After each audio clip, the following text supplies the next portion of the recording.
H.G. Wells once said, "Crime and bad lives are the measure of a state's failure. All crime in the end is the crime of the community."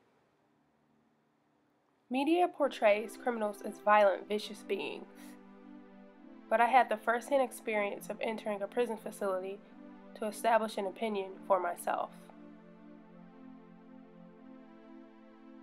These people are not only put to shame by society as a whole, but they are alone. They miss birthdays, holidays. They are put to shame by themselves too, because they know it was just one mistake that led to this behind-the-bars lifestyle.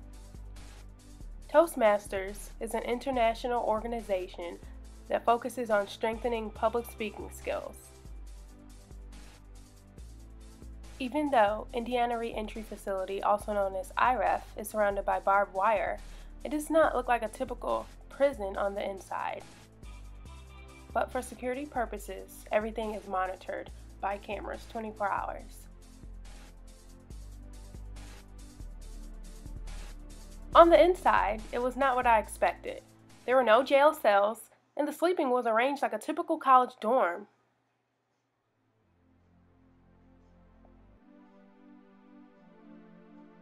The outside common area is used for recreational purposes.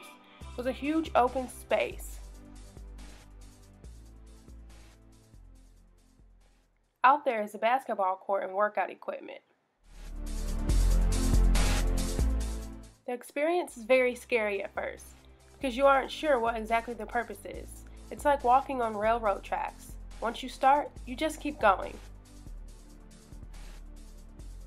One IREF resident stuck out like a blooming flower.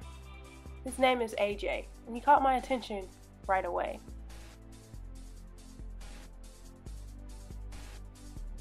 I thought to myself, how could a criminal possess so much knowledge and be so good at public speaking and have so much wisdom?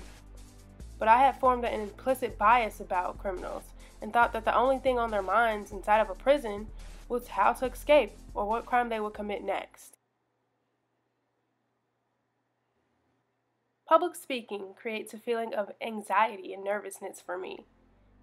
AJ once told me to own the floor, make sure the crowd was glued to me whenever I spoke. I took in that knowledge.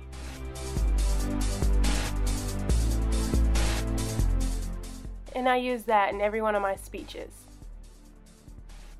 He told me not to worry so much on the time, because the moment you focus on the time is the moment you start to take away from the delivery of your speech.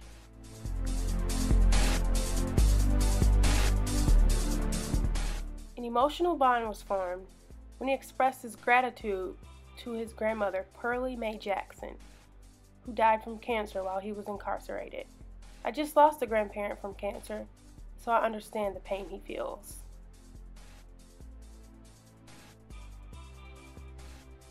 Another resident stood out to me like a firecracker. He was a man named Nicholas Lee, and oh, was he sarcastic. He always talks about being responsible for our actions, because life comes and it goes. So it's critical that we articulate and understand the consequences that will be the result of any choice that we make. Our future is in our own hands. Being locked up is not an excuse, he once said. He utilizes his time by reading law books. He knows all of his rights as a father and as a citizen, and helps out others too.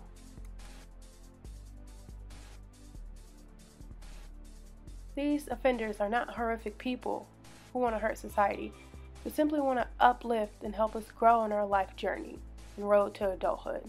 They want to see the sunset just as we do.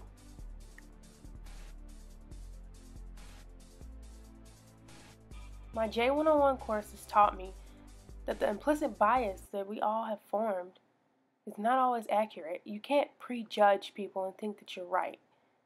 My perspective towards the residents at IREF has changed tremendously. Going in, I imagined violent, selfish people who wouldn't even talk to us. Now we have formed this bond with them. They want us to succeed. We want them to succeed too with reentry. It is up to me to put an end to the misconceptions about ex-cons. I try to live my life by the saying, life begins at the end of your comfort zone. This experience has pushed me so far outside of my comfort zone, and it allowed me to search within the depths of my soul and the kindness of my heart, the shadow emotions of my own life. It was then I realized something. We all mean something to someone. We're in this together. We are one.